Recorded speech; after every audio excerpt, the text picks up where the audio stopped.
Welcome to NC Political Tea, the show where North Carolina's political scene gets served piping hot, grassroots style.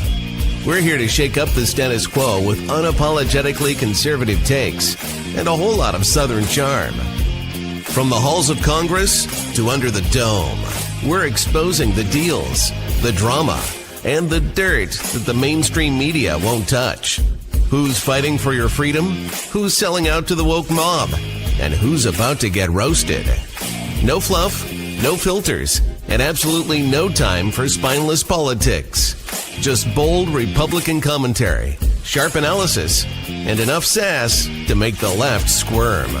So grab your sweet tea or something stronger, and let's dive into the hottest headlines and juiciest scandals rocking the Tar Heel State.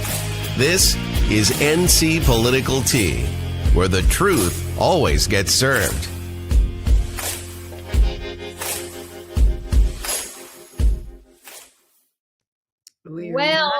Hello. Hello, we are not in our normal location. You've taken your act on the road. Tell us what you're doing tomorrow, because that's really exciting. Tomorrow I'm meeting with some legislators about some bills. Specifically, we're looking at ways to maybe change some laws or add some additional laws.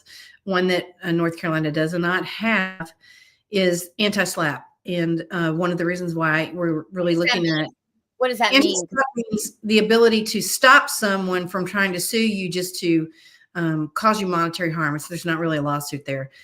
North Carolina is one of the few states that doesn't have anti-SLAPP laws. And one of the reasons why legislators say they don't want it is because we're supposed to have really good cyber stalking, cyber harassment, cyber bullying laws, which is not true. So we're going to go just have a little chit chat about that. Okay.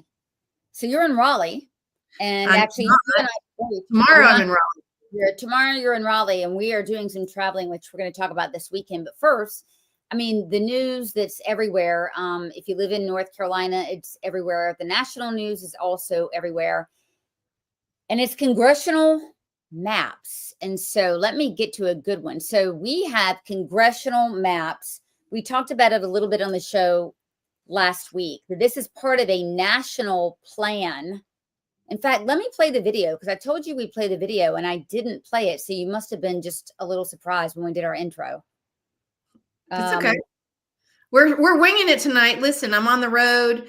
We've had a lot going on today. There's a lot of change going on, and we're just going to wing it, and you're just going to have to deal with it and just roll with us. We're going to wing it. You're going to deal with it. We're going to be fine. Here we go. We're looking at the Democrats with a very clear shot of taking control of the U.S. House of Representatives, according to the Kalshi prediction market odds. We saw them at an 83% chance, but those odds have gone plummeting down. Now we're talking about just a 63% chance, while the GOP's chances up like a rocket, up like gold, up from 17% to now a 37% chance. So we were looking at the Democrats. So this is based on the premise that there was going to be the Supreme Court case. So we talked about this is not just a North Carolina thing. It's a coordinated effort to kind of reshuffle the deck, because other states like New York, for instance, California, have been redistricting in a very unfair way, in a way that favors Democrats. So you can't even be a damn Republican and get elected there. Right. Well, it's not just they bait you with many things. It's not just population. It's also very racially motivated. And that's where we're seeing the change with the different states, specifically Texas and Louisiana, and now at the Supreme Court, where we have Justice Sotomayor saying, you ain't black, pretty much. Well, and here's Justice Ketanji Jackson, which I thought it's a weird take. I'll explain it to you after she says it, but it's kind of weird. Present decisions that disadvantage minorities and make it so that they don't have equal access to the voting system, right? They're disabled. In fact, we use the word disabled in Milligan. We say that's a way in which you see that these processes are not equally open. Okay, so she's comparing it to the ADA definition of disabled. Remember who this is.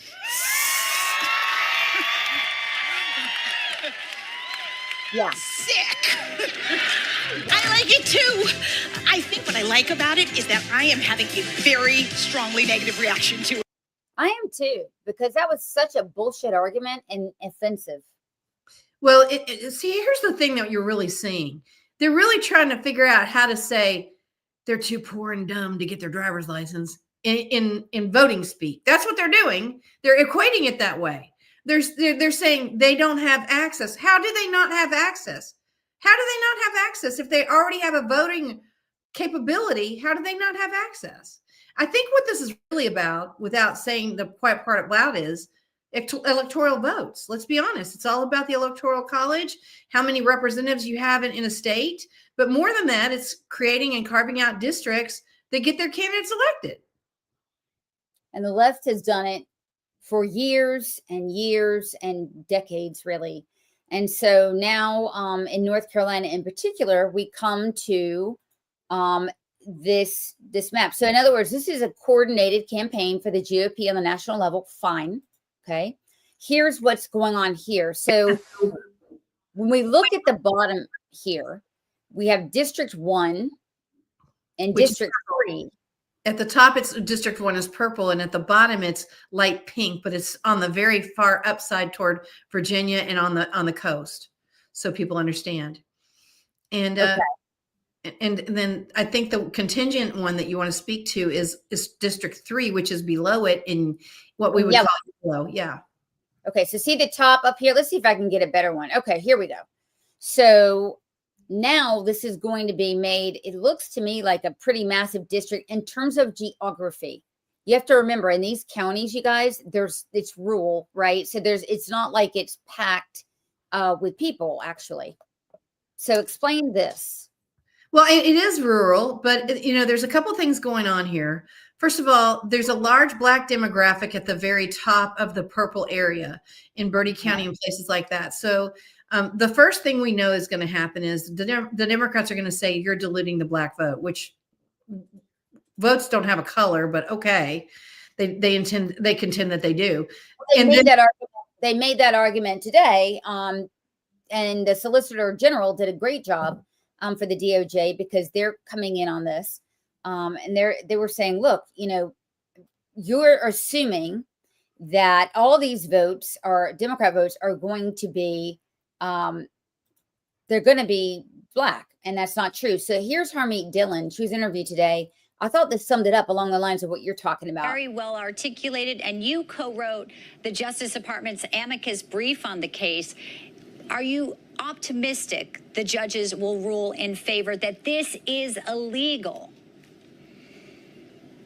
Well, so these are complicated issues, and what happened here in the background of this case is that, first of all, Louisiana drew some maps. It had one minority-majority district, and then they got sued by the NAACP saying that there should be two. So then they drew two, and then they got sued by white plaintiffs saying that second one was unnecessary, and in fact, the use of race in redistricting. Okay, and before we go on, that's happened in North Carolina. How many years in a row, Margot? We've been in redistricting fights for 44 years. Some of them have been racial. Some of them have been, how'd you draw that map? But it all comes back to, on the Democrat side, there's not enough people that are of one color or another. So hear what she says about this and how the DOJ is involved. I found this fascinating and entirely appropriate. Is unconstitutional. So I don't know if the court's going to go as far as that, but the United States Department of Justice position, which you just heard very ably articulated by my colleague in the Solicitor General's office down the hall from me, is that the use of race is very rarely appropriate in 2025 here in the United States. And there are circumstances in which, like in this case, we believe it violates equal protection to assume that because of how people are voting, that must be governed by race as opposed to political determinations, which are entirely appropriate in redistricting. So, okay, it's kind of like the "you ain't Black" argument, which our minority speaker in the House actually used one time. Well, he did, and actually, this is from. We'll play this from last week. This is actually this is from the North Carolina Democrats House leader, who made this argument actually in a court case about redistricting. I didn't know race was based like this, but Robert Rivas made this point. Y'all, you cannot make this stuff up. Please continue. Okay, so this is a representative who was recently elected in Nash County. So he just unseated actually an actual black man, I guess. Who, and I'll show him in a minute, Ken Fontenot. But here's the deal. He's married to a white woman. Maybe he has a white mother. I'm not sure. But here's what Robert Rebus, the leader of the Democrats in the House, said. He said he discounted Representative Pittman, his family, and his electoral success by stating Representative Pittman, I guess by legal definition, is black. But if he's half white and half black, and he was raised by a white family, then he paused. He seemed to realize how insulting the testimony was about Pittman. And he said, well, if he identifies as black, we'll say he's black. It's okay when they're racist. It's okay when they do it. You could have taken Mr. Pittman's name out, Representative Pittman's name out there and said Obama, because that's exactly how he was raised. Thank you, Representative Echevarria, for bringing that to my attention, because we had a long discussion about this today. But it is certainly interesting that skin colors. I bet he never did. I bet he never said that about Obama. Okay, and so it's the same argument that's used, whether it's the leadership in North Carolina, the leadership in DC. It's assuming black equals Democrat. With Trump, especially in his election, that's not true at all anymore. Right. Well, and the other thing is, Justice Sotomayor, I don't know if you're going to play that clip of her saying, it's almost predetermined. I'm putting words in her mouth. I don't mean to do that, but she basically says, most white voters won't vote for a black candidate. The way she said it was so condescending and just. What about Obama? I mean, that happened twice a row. That happened twice in a row. And so what we may have here, I don't know, but we may have here is a very interesting face-off between the guys who is in District 1 right now is on the right, moderate Democrat. There are a couple left, Don Davis, and District 3 is Greg Murphy, who is a moderate Democrat. Listen, if you want me to speak on him, I'm just going to say I did not appreciate anything he did during COVID. He just says what he did. Him and along with Sherry Moore Capito, who's from West Virginia, one of the most anti-immigration places in the country, are putting together this push to have more foreign doctors take the jobs of American doctors. Now, this guy always likes to point to the fact that he's a doctor, right? I mean, that's his thing. He's at East Carolina, along with our other favorite, Timothy Reeder, another moderate Democrat, masquerading as a Republican here in North Carolina in the House. But I think that really got on my radar over the last year. He wants to put American doctors last and make really the whole of America like the NHS over in the UK. Well, listen, it's not just about that. He was performative about wearing masks. He was okay with kids being masked in schools. He was okay with lockdowns for our elderly. I'm not a fan of Greg Murphy. He's got a lot of money, though, for a Republican. But listen, insurance, trauma. Yeah, but that may be the face-off. And then the other kind of thought could be, what do you say? Maybe Trump has a candidate up his sleeve. We don't know. Maybe there's somebody that we're not thinking about that he is saying, okay, Phil Berger, go ahead and make your move. Get rid of Michelle Nix as the NC GOP District 3 chair because she got him censured in her district. Now she didn't have a district because she lives in Carteret County, and that's been drawn out of this map. Or maybe he's got somebody in mind, because the rule in congressional races is you can run from anywhere in the state. Right. You just have to move there when you win. Exactly. So now what really the essence of it is that there's pretty stiff competition. Now, I put out a clip of our show on Tuesday. And Senator Phil Berger's office, obviously, they watch all of our shows. Thank you very much. I know you're watching right now. Don't take me out of context this time. I gave a myriad of reasons where nationally, I understand. I mean, the numbers are clear. You know, nationally, we're going to pick up seats. I'm a Republican. Why the hell wouldn't I like that? Democrats are in extreme danger to the Republic. But I also think a couple of things. Number one, the plan could backfire. Oh, right? yeah. Number two, people could, I mean, there could be a legitimate lawsuit that it's not being done according to our Legitimate or not, there's going to be a lawsuit. right. And then the final reason is that, you know, I've heard that, and I'm not the only one, that this is being done in exchange for an endorsement in Phil Berger's primary race, where he's losing right now to the great sheriff of Rockingham. That would be Sam Page. So those are three reasons why I'm not crazy about it. Well, I'm not crazy about it. Well, first of all, I'll tell you why I'm not crazy about it. Because by doing this, you're giving Harvey West, a convicted sex offender who is the district chair in NC1, more power. This Harvey West is the same man who has never won a congressional seat for the Republicans. He lost our supermajority, and now you're giving him more power. So talk to me about why I don't like it. That's why I don't like it. Well, that's, I mean, I can't think of a better reason than that. I mean, that's pretty good. And so what we're talking about here, just so we're clear, because we're throwing a lot of numbers around.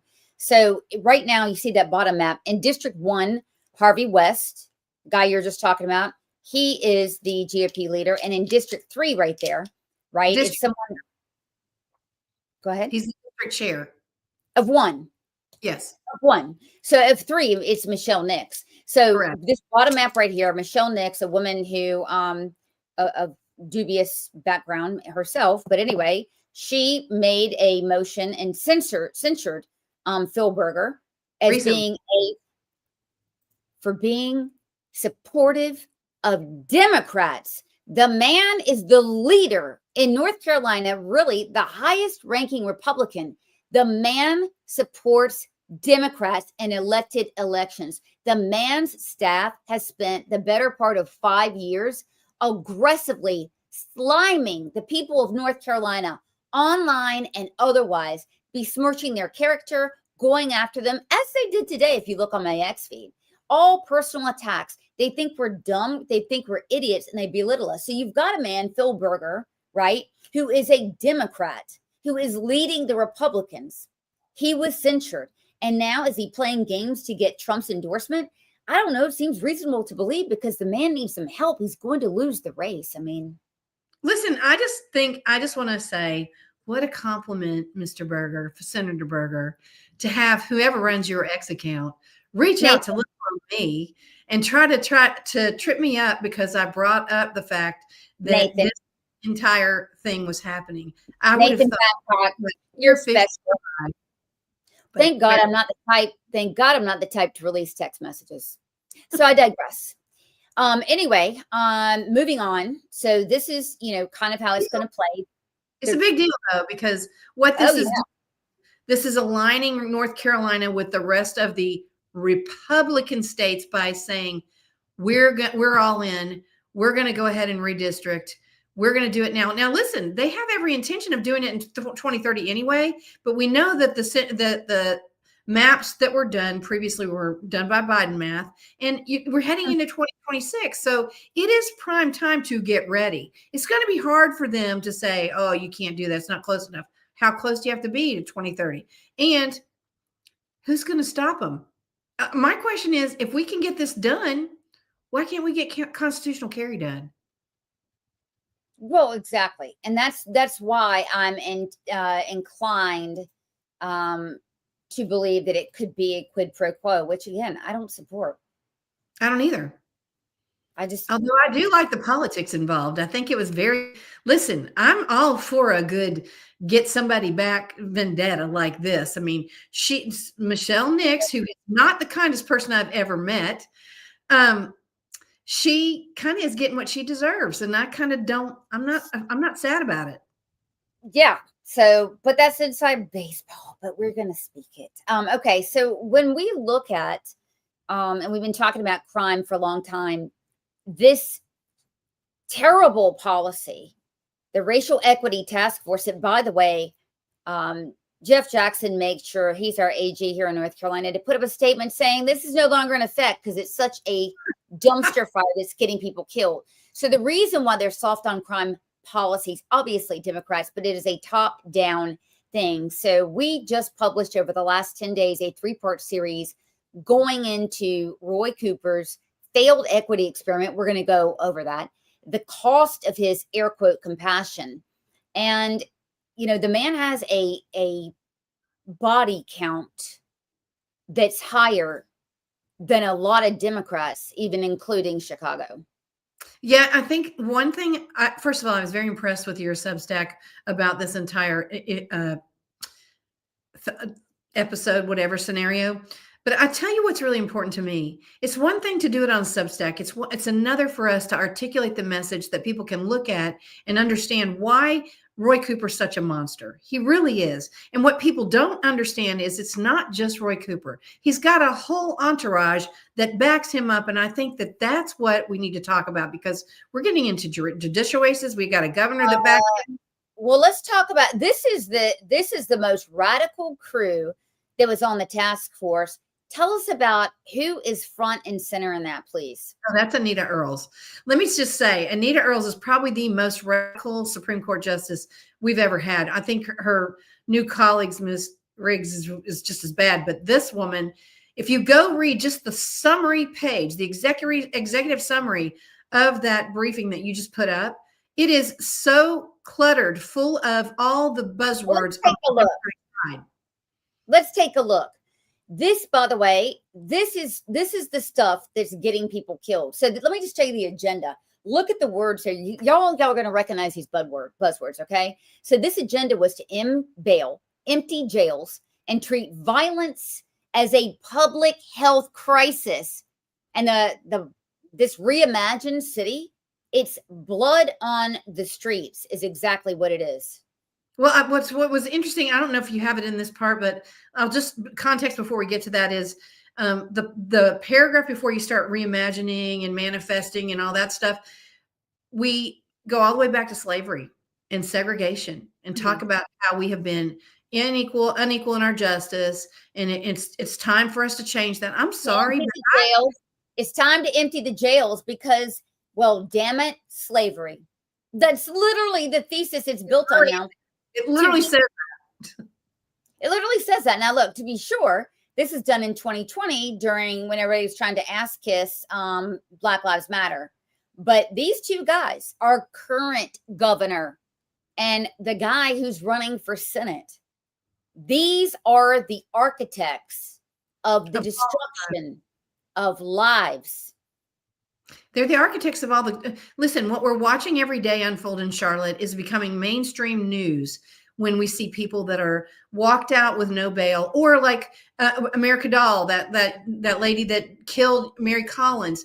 They literally removed her ankle monitor and let her free with her granddaughter. Yeah, this is the latest in South Park. By the way, this is the latest as of 5. There's probably a higher body count as of now. And it's relevant because I'm going to Charlotte tomorrow. I'm staying in Charlotte. And I'm like, okay, I'll just stay in South Park, which is very, 2 shootings, 2 murders in South Park in the last week. Wow. And this beautiful woman was shot in her apartment. But you're right. So let's just look at a few. This is, by the way, guys, just from Monday. This is a kindergarten teacher who stabbed a person in the neck, allegedly. And I'm telling you, guess what? They cannot verify if she is a legal citizen or not. Released from prison, back out on the streets today. This one's been everywhere. Stabbing people, leaving them for dead, just released on $20,000 bond, 15 priors. So this is a direct result of this equity task force that was in place for 5 years. Here's another one. Weapons of mass destruction was the charge, and he was released a day after. So those are just a couple. I mean, we could be here all night. Yeah, but the sad part is we're highlighting Charlotte, but this is happening across the state. It's happening in Asheville, it's happening in Durham, it's happening in Greensboro, it's happening in Happening Raleigh. here. So what this task force did also, which really pisses me off, so it reimagined public safety. It stripped police budgets, and it pissed me off being in that hearing that I was in a couple of weeks ago in Charlotte, where everyone was saying, "Wow, we need more money because there's not enough money to do this." No shit, Sherlock. You took the money out. So they're admitting, right, that that's the problem. But they did it. Yeah, not only did they do it, they're not ashamed of doing it. And they continue to follow those policies.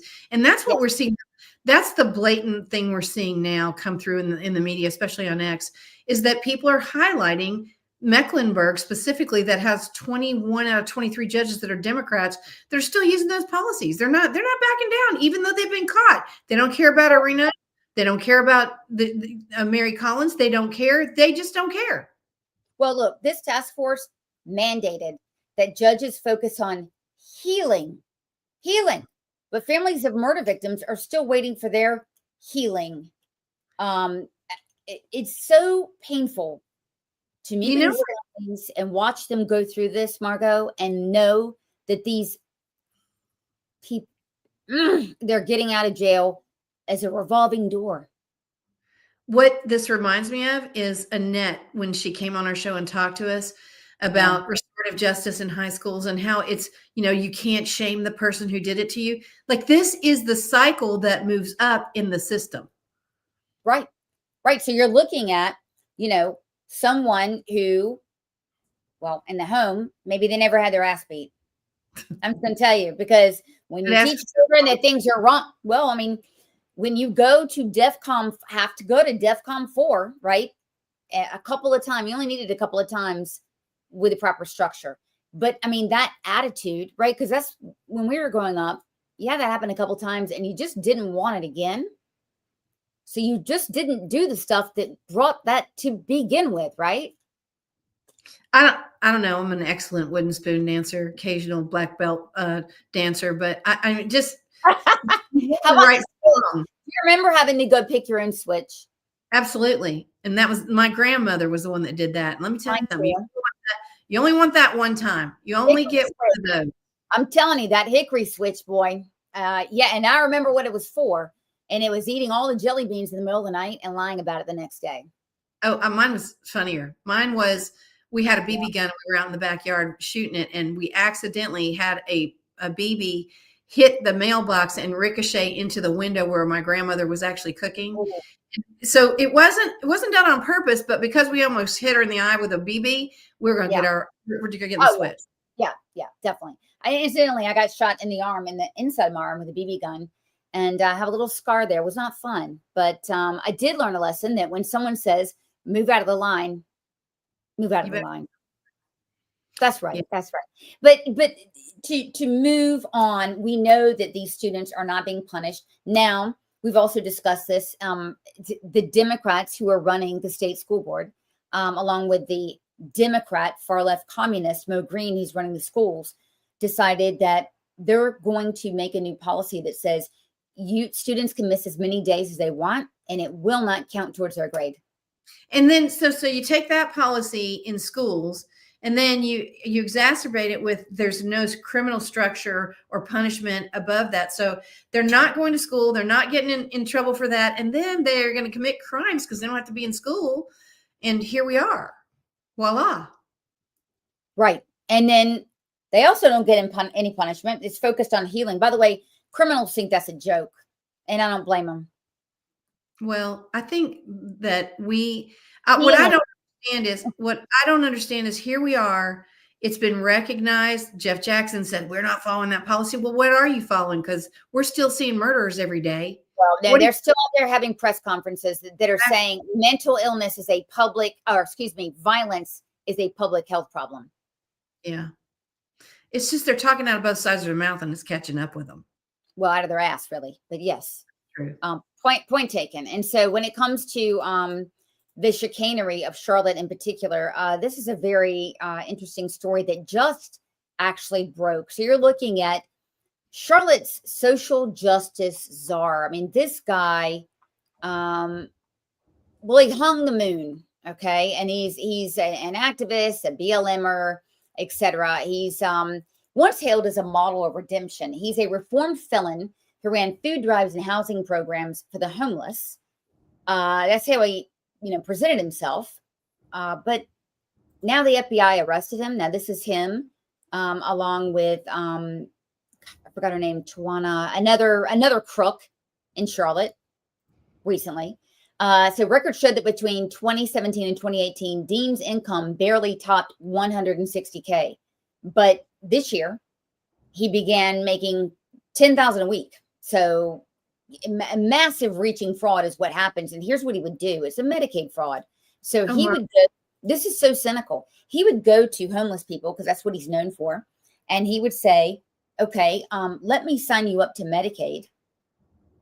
And or disability and all the benefits are going to come to me, and would give them, apparently, according to the accusations, nothing or maybe a meal or something. And so he was making 14 million, somewhere in that neighborhood, off of us. Off of Medicaid expansion? With another Medicaid scheme. Medicaid fraud is the biggest government abuse program that there is. I'm just not surprised. Another Phil Berger. Phil Berger wanted. It's just nuts. I actually good. You know what? Finally, people are getting exposed. And you know what? It goes back to like they're complaining, Mr. Reeves. He's complaining right now. We don't have our money. Well, somebody stole your money and you didn't do anything about it. No one cares about the taxpayer. No one. You will hear, in fact, the North Carolina Senate say that they do, but they want to run a deficit. You will hear both the House and Senate say that they do, but I don't see a lot of oversight on all of this fraud. I am seeing a lot of audits, but I'm not seeing the oversight and the teeth, because the House can bring in, they can bring in the head of DHHS. They can bring in and ask questions. What is going on? I'm not hearing it. Well, I think there's another piece of this. I think at one point the House tried to pass a bill to give the power to not just do the audits, but to do the follow through to the auditor. And I don't know where that went. I honestly we need to go check on that, Sloan, because I'm not sure if it passed or if it didn't, but that did come up. Yeah, I like the fact that the auditor has more latitude to do things. I like that an elected official now is over elections rather than an appointed board. So there are some great things that I think have happened. But instead of worrying about making all these laws, and there are so many, oversight. That is a key function in the legislature. Yeah, we don't have any accountability. And I think, at least for my activism going forward, that's going to be my priority. A little less lawmaking and a hell of a lot more hearings, accountability, prosecutions, investigations. Numbers. Show me the numbers. Show me where it's really making a difference. And I don't want to hear about it 8 years later after a hurricane and we still have people that are homeless. Like, we should be having regular, routine, quarterly, numbers. Not only that, I was under the impression, and Sloan, you might correct me if I'm wrong, they were going to give a legal team to the auditor to do some of the perusing within and deciding whether people need to be charged. I don't know if that passed or not. Did it pass? No. So here's what it is. Bolak, and he'll be on with us next week. The state auditor, he told us that he had hired a former prosecutor who knew how to get things packaged. So it's one thing if you make an audit, right, and then the prosecutor has to go and dig and make things actionable, right? So if somebody, there's fraud in the Wake County Public Schools, he would have to give something to Lauren Freeman to say, here. The district attorney. Right. I mean, they don't want to fish through things. So if it's like ready-made and easily prosecutable, that was great foresight on Dave Bolak's part. I think it is too. I just would like to see it implemented. I think one of the first places we need it. Honestly, I really, truly believe he needs a special inspection team to go down to Charlotte and start going through the judiciary down there, because there's got to be something in the background that's letting these people think that this is okay. Well, they are putting an office there. And yesterday he came into Charlotte and met with Mayor Vi Lyles. I guess they had a good conversation, I guess as good as you can have, on, where the numbers, what's going on, what's failing. But the fact that, he's going to put an office down there. That's a good deal. Yeah. I hope it sits right next to the prosecutors for the Western District. That'd be great. I think that's. Yeah. Let them have lunch together. Let it be easy. Him and Bryce Ferguson. I hope they get in tight together. That's going to be wonderful. Let's go, baby. Let's go. I'm ready. It's a great idea, honestly. Yeah. So, and finally, municipal elections. Yes. A lot of us are on X complaining on Facebook. I get tons of direct messages every day. I know you do. Complaining, even saying that we're not doing enough or going far enough. Sometimes that's weird. And yet a couple of times, I'm just going to tell you, I've looked up the voting records of some people that are calling me and complaining a lot. There's been more often than not, they don't vote in municipals. And so I'm not going to put up with that shit from you guys this year. You can't take 20 minutes to vote on your mayor and your city council and your maybe school board. Yeah. And you can early vote. So why would you not? And it started today. That's right.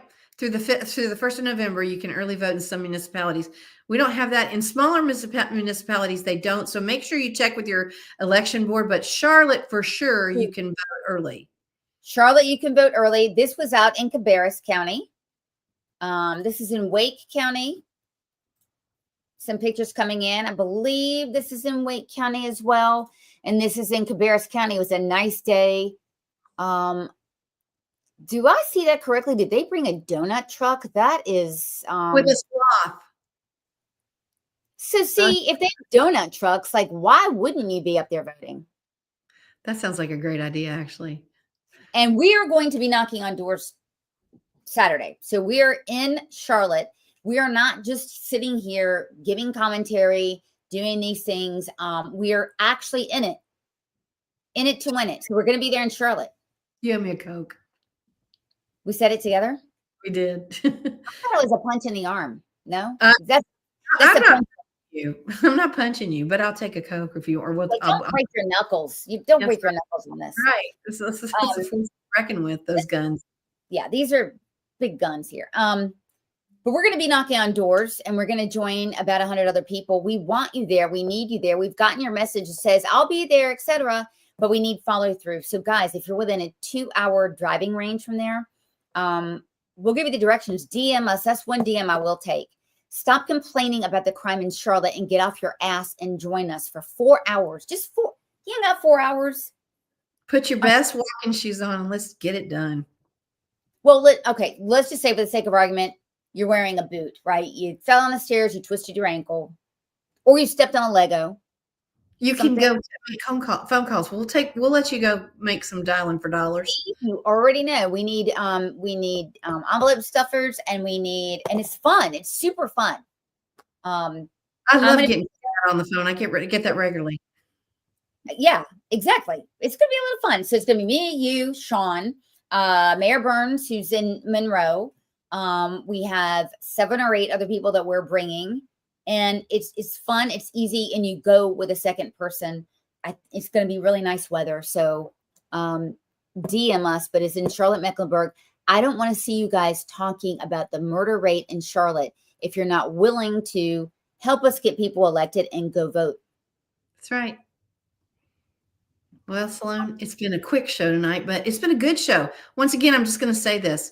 We touched very briefly on Roy Cooper's equity report, racial justice equity report. I'm sorry, I don't know the actual title, but I do have an X post about it, and it is in our Substack, and you really should go read it because Josh Stein signed off on that. Absolutely. And he drove this bus, okay?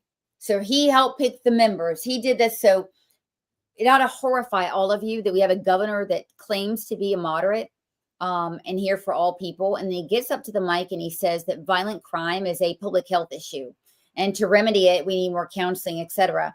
That whole paradigm is dangerous, very dangerous. And he's not going to be any better in the Senate. So please take the time to go read this. Cooper is a monster. Oh, Cooper's a monster. I'll pin that particular post to my X feed if you happen to get over there, just so you can get easily to the Substack, because it is definitely worth reading all 3 parts. You need to know who you're dealing with here and what is coming up in these judicial races, because Anita Earls is really scary. And some of these sheriffs that are running, they're just as scary. It's terrifying. I mean, terrifying. It is literally life and death. It literally is life and death. So municipals, you need to find your early voting location. You need to go to, you can just Google it and find it. You have to. The election board, it's right on there.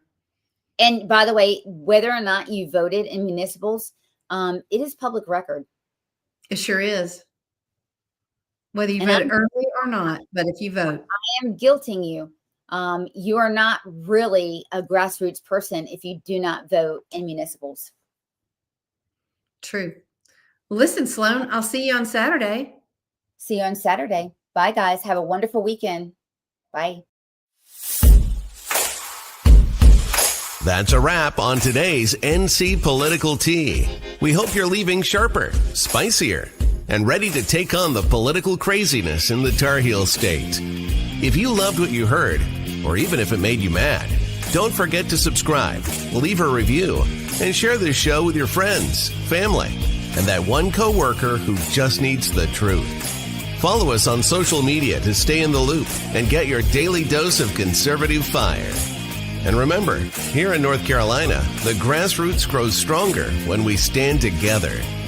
Until next time, keep the faith, keep up the fight, and don't let the left water down your tea.